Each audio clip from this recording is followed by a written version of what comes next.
këtë edicion do të ndiqni. Presidentja e Kosovës Vjosa Osmani ka pritur sot në takim 3 nga 5 ish-presidentët të vendit. Osmani ka pritur në takim ish-presidentët Fatmir Sejdiu, Begjet Pacolli dhe Atifete Jajaga. E para shtetit tha se i ka ftuar ish-presidentët për të krijuar një kulturë të re institucionale të konsultimit. Për të disatën herë me radhë, e së fundi edhe dje është thyrë Muzeu i Muzikës në Gjakov. Shefi i sektorit të hetimeve pranë stacionit policor në Gjakov, kapiten Emin Hoxhaj, ka thënë se të gjitha njësitët janë duke u marrë me rastin dhe po vazhdojnë ta hetojnë.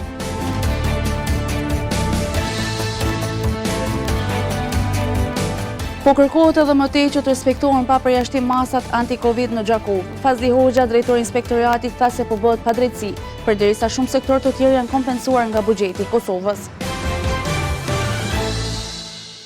Mirëmbrëma, po fillojmë edicionin e lajmeve qendrore. Presidentja e Kosovës Vjosa Osmani ka pritur sot në takim 3 nga 5 ish-presidentët të vendit. Osmani ka pritur në takim ish-presidentët Fatmir Sejdiu, Begjet Pacolli dhe Atifete Jajaga. E para shtetit tha se i ka ftuar ish-presidentët për të krijuar një kulturë të re institucionale të konsultimit. Presidentja e Kosovës Vjosa Osmani ka pritur në takim të përbashkët ish-presidentët Fatmir Sejdiu, Atifete Jajaga dhe Begjet Pacolli. Osmani me këtë rast tha se të 3 paraardhësit e saj i ka ftuar në takim për të dëshmuar respektin institucional. Kam ftuar që të 3 për të ndërtuar një kulturë të re institucionale të respektimit të memorjes dhe traditës institucionale, e cila është domosdoshme në qoftë se dëshirojmë që shteti ynë të ecë përpara, duke mësuar ata që i kanë shërbyer shtetit, qoftë nëpërmjet këtij institucioni, qoftë institucioneve të tjera në periudha të ndryshme. Dhe po ashtu për të ndërtuar një model të ri të konsultimit të vazhdueshëm të ish-presidentëve, sidomos për çështje që janë të interesit nacional dhe të mirëqenies së qytetarëve tonë, në mënyrë që të mësojmë nga përvoja e tyre dhe vazhdimisht të bashkojmë forcat tona që të zgjidhim problemet me të cilat ballafaqohen qytetarët tonë, të cilët gjithë secili prej presidentëve i kanë shërbyer në faza të caktuara. Krahas kësaj, Osmani çmoi edhe rolin e secilit ish-president në shtetformimin e Kosovës. Do t'i bashkojmë forcat në mënyrë që shteti ynë të ecë përpara, e në mënyrë që qytetarët tonë të kenë të ardhme shumë të ndritshme e më prosperuese. Kujtojmë se ish-presidenti Hashim Thaçi gjendet në Hag pas ngritjes së aktakuzës nga gjykata speciale. Qeveria e Kosovës në mbledhjen e mbajtur sot ka miratuar koncept dokumentin për konfiskimin e pasurisë së pajustifikueshme. Ministria e Drejtësisë i ka rekomanduar qeverisë së Kosovës që të miratoj opsionin 3 i cili parashë hartimin e ligjit të ri, i cili mundëson realizimin e konfiskimit të pasurisë së fituar në mënyrë të pajustifikueshme, edhe në mungesë të një akt gjykimi dënues. Qeveria e Kosovës ka miratuar nismën për negocimin e marrëveshjes kornisë së kredisë së datës 14 gusht të vitit 2020 ndërmjet Kosovës dhe Bankës Zhvillimore të Këshillit të Evropës për financimin e projektit reagim emergjent ndaj COVID-19. Ministri i Financave, Punës dhe Transfereve Hekuran Murati tha se me 60 milion euro sa ka kosto kjo marrëveshje do të blihen vaksina, por edhe pajisje të tjera anti-Covid. Nga këto 60 milion euro, vitin e kaluar qeveria Hoti kishte vendosur për marrjen e 35 milion eurove kredi. Në vazhdën e këtyre masave, sot paraqes për aprovim nismën për negocimin e marrëveshjes së amandamentimit numër 1 të marrëveshjes ekzistuese të kredisë me Bankën Zhvillimore të Këshillit të Evropës për financim të reagimit emergjent ndaj COVID-19. I tërë projekti ka vlerën totale prej 60 milion eurove, pra kemi 35 milion euro tashmë të negociuara, nënshkruara dhe ratifikuara në kuvend, dhe po bëhet fjalë për një shtesë prej 25 milion eurove të cilat sigurohen me këtë amandamentim. Kjo do të mundësoj kryesisht blerjen e vaksinave sipas marrëveshjeve që negociohen nga Ministria e Shëndetësisë dhe përfshin çfarëdo lloj pajisje mjekësore që ndërlidhet me menaxhimin e pandemisë mes tjerash. Qeveria e Kosovës në mbledhjen e mbajtur sot ka miratuar edhe koncept dokumentin për konfiskimin e pasurisë së pajustifikueshme. Ministria e Drejtësisë i ka rekomanduar qeverisë së Kosovës që të miratoj opsionin 3, i cili parasheh hartimin e ligjit të ri, i cili mundëson realizimin e konfiskimit të pasurisë së fituar në mënyrë të pajustifikueshme dhe në mungesë të një aktgjykimi dënues. Neurologu Nezhmedin Shala u ka bërë apel qytetarëve që të mos hezitojnë por t'i përdorin të gjitha llojet e vaksinave. Neurologu Nezhmedin Shala tha se qytetarët duhet të imunizohen dhe t'i nënshtrohen një plani operativ të vaksinimit, duke shtuar se ky proces ju takon instancave shtetërore. Sipas tij, qytetarët nuk duhet që të hezitojnë që të përdorin të gjitha llojet e vaksinave të konfirmuara. Unë mendoj që vaksinimi është gjë më e mirë që ka ndodhur në këtë kohë pandemie. Dhe vaksinimi në përgjithësi historikisht ka luajtur rol zgjedhës të pandemisë edhe të përparshme, po edhe në këtë jam optimist në këtë aspekt. Mendoj që popullata duhet t'i nënshtrohet një plani operativ gjithëpërfshirës të vaksinimit. Mes tjerash, ai shtoi se në klinikën e neurologjisë, përveç problemeve neurologjike, ka pacient që janë të infektuar edhe me COVID-19. Në kuadër të atyre që shfaqin probleme neurologjike ka edhe asti pacientësh që në vete janë të infektuar ose të prekur me virusin COVID-19, edhe ndaj atyre zhvillohen gjitha ato procedura diagnostike dhe të trajtimit dhe të izolimit të tyre konform rekomandimet e Institutit Kombëtar Shëndetit Publik. Vaksina është i vetmi shpëtim, është shprehur ai.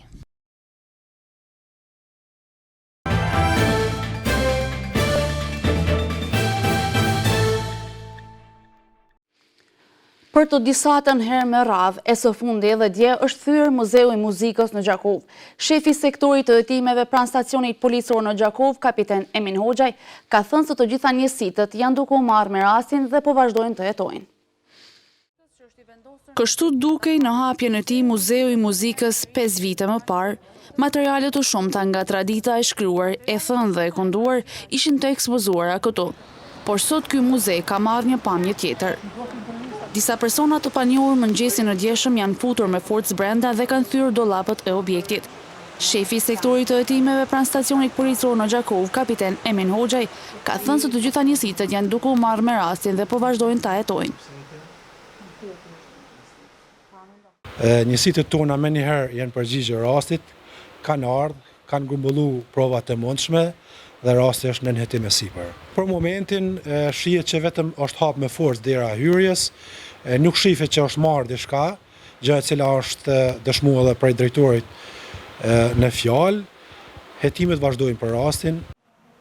Kjo nuk është hera e parë që Muzeu i Muzikës thyhet, sipas zyrtarit komunal për trashëgimisë kulturore, edhe pse nuk është gjedhur asgjë, prap dëmët materiale janë të mëdha.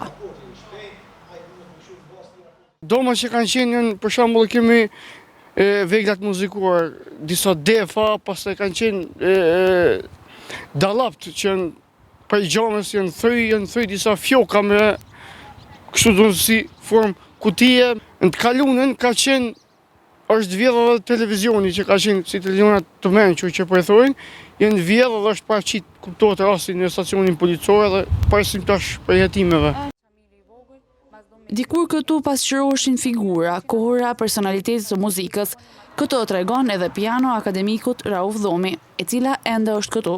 Por për shkak të rasteve të tilla që po ndodhin, rreziku qëndron se edhe kjo piano të dëmtohet. Mund të paraqitet rrezik për prishje.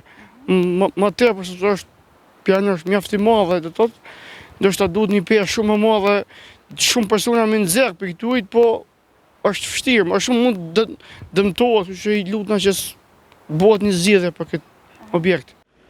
Dihet se ky objekt i njohur si Taphania është dhënë në shfrytëzim, por deri më sot personi apo biznesi që është përfitues nuk ka filluar veprimtarinë. Komuna ka lëshuar në ankant, do të në vitin e kaluar, edhe ka fituar një firmë ose një person tash që do të përkujdeset mi po ende nuk është hapaj, dyqan edhe ka përkujdesi edhe Muzeun e Muzikës. Mirë, po desa të hapet tash duhet mu përballë me kësi lloj gjëna që kanë ndodhur sot. Muzeu i Muzikës ka qenë i vetmi lloj të tillë jo vetëm në Kosovë, por mbas edhe më gjerë. Por si duket nuk e kreu këtë aktivitet, andaj mbetet të shihet se cila do të jetë gjendja e këtij objekti në të ardhmen.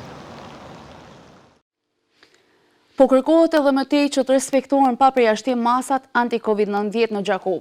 Fazli Hoxha, drejtori i inspektoratit, tha se po bëhet padrejtësi, përderisa shumë sektor të tjerë janë kompensuar nga buxheti i Kosovës. Inspektorët sanitar dhe inspektorët e tjerë në komunën e Gjakovës tash e një vit janë duke mbikëqyrë zbatimin e masave anti-Covid, gjatë orarit të rregullt, pas orarit, vikendeve dhe festave. Qeveria e Kosovës me vendimin e fundit ka ndarë nga pakoja emergjente mjete për policinë, inspektorët e avukut, zjarfiksit, mësimdhënësit e të tjerë, por jo edhe për inspektorët sanitar në komunën e Gjakovës.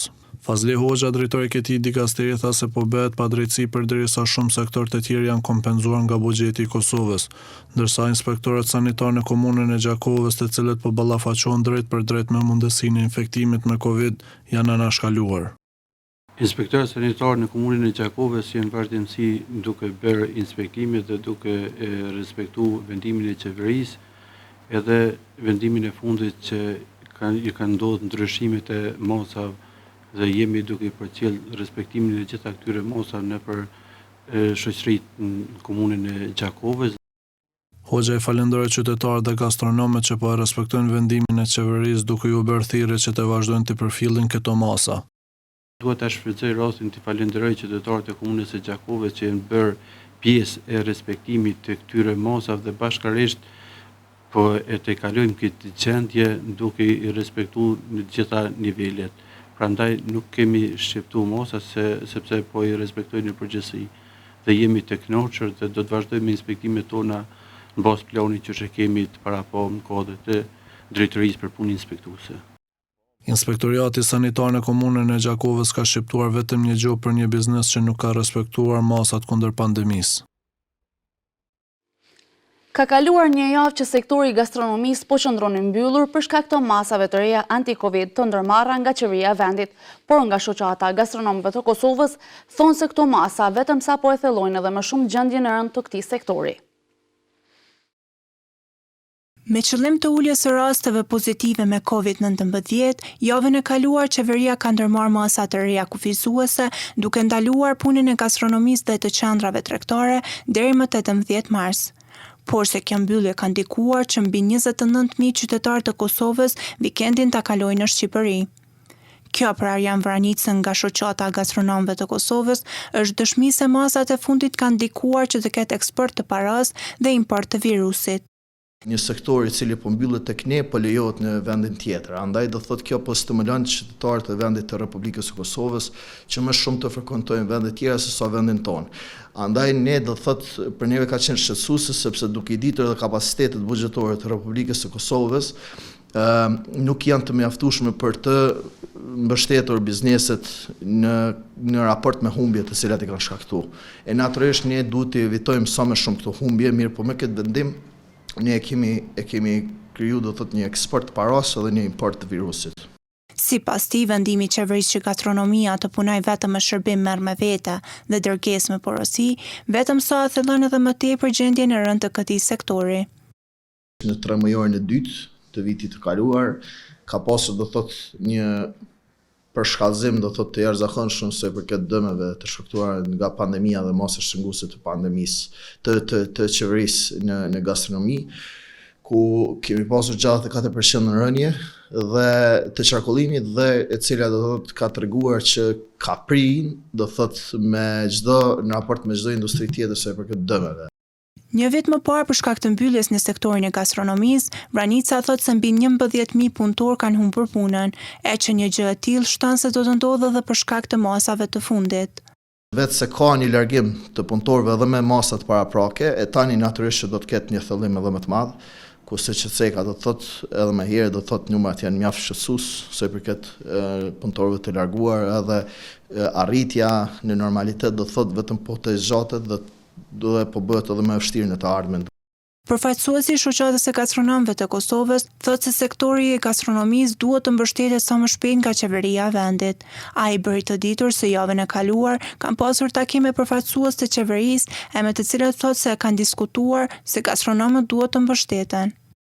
Duhet ketë një mbështetje sa më të shpejtë do thotë financiare, edhe pse është e vëndshme, sepse paraprakisht do duhet ishte një takim me Ministrinë e Financave duke vlerësuar do thotë gjendjen e bizneseve dhe duke evidentuar ato biznese që do duhet të përfitonin në rast të një mbyllje konkrete, siç është duke ndodhur tani.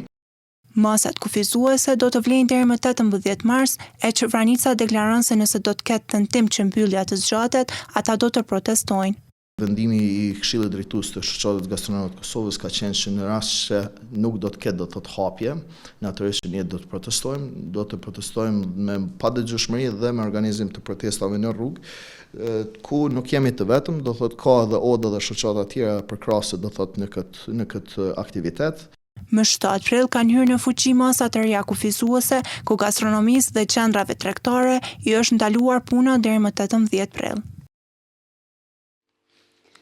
Duke filluar nga sot, muslimanët në të gjithë botën e shënojnë muajin e Ramazanit, duke e përmbajtur veten nga ushqimet e të mirat e përditshme, me motivin e lartë të sakrificës dhe bashkëndjenjes me të dobtin, të varfërin dhe të sëmurin. Agjërimi për besimtarin është sfidë psiqike dhe fizike, kështu thojnë përfaqësuesit fetar. Me rastin e fillimit të muajit të Ramazanit, kryetari i Këshillit të Bashkisë Islame në Gjaku, Valon Myrta, ka uruar të gjithë besimtarët musliman, duke u dëshiruar agjërim të lehtë dhe të pranuar. Në mesazhin e tij, Myrta tha se Ramazani është muaj i cili përveç tjerash dallohet me ibadetin e agjërimit, ndërsa përmes tij besimtarët në mënyrën më të përsosur manifestojnë ndjesinë e besimit në Zotin. Ky muaj sjell shpresë që ne t'i kthejmë vetes qoftë edhe në më elementarët, më themelorët tona që janë instiktet, prirjet tona të lindura. Në atë mënyrë që pjesa jonë e jashtme të jetë transparente me pjesën tonë të brendshme që është ajo shpirtërore. Çdo herë kemi ankesa edhe nga ky aspekt që jemi të dhënë në përmbushjen e instikteve tona.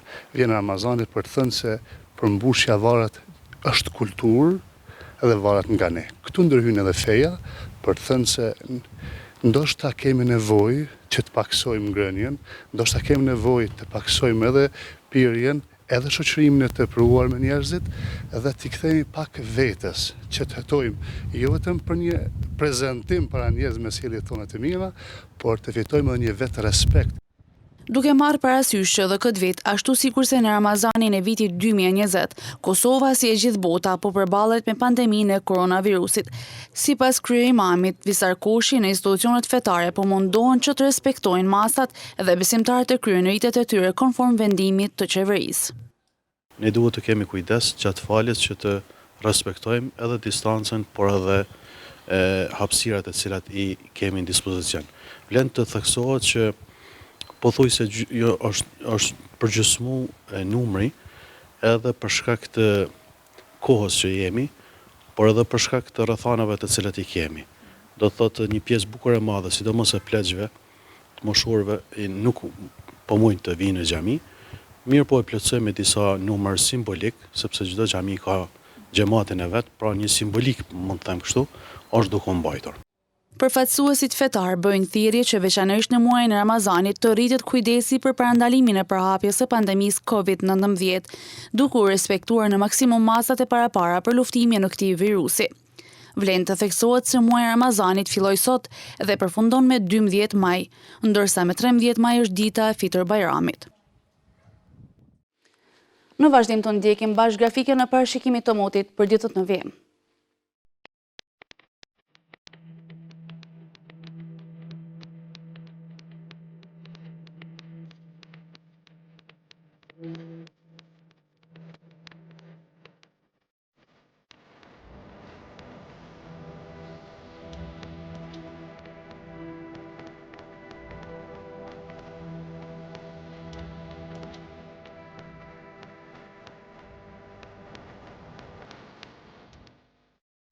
Para se të ndahemi të ndjekim edhe një herë disa nga informacionet kryesorë të këtij edicioni. Presidentja e Kosovës Vjosa Osmani ka pritur sot në takim 3 nga 5 ish-presidentët të vendit. Osmani ka pritur në takim ish-presidentët Fatmir Sejdiu, Begjet Pacolli dhe Atifete Jajaga. E para shtetit tha se i ka ftuar ish-presidentët për të krijuar një kulturë të re institucionale të konsultimit. Për të disatën herë me radhë, e së fundi edhe dje është thyrë Muzeu i Muzikës në Gjakov. Shefi i sektorit të hetimeve pranë stacionit policor në Gjakov, kapiten Emin Hoxhaj, ka thënë se të gjitha njësitët janë duke u marrë me rastin dhe po vazhdojnë ta hetojnë.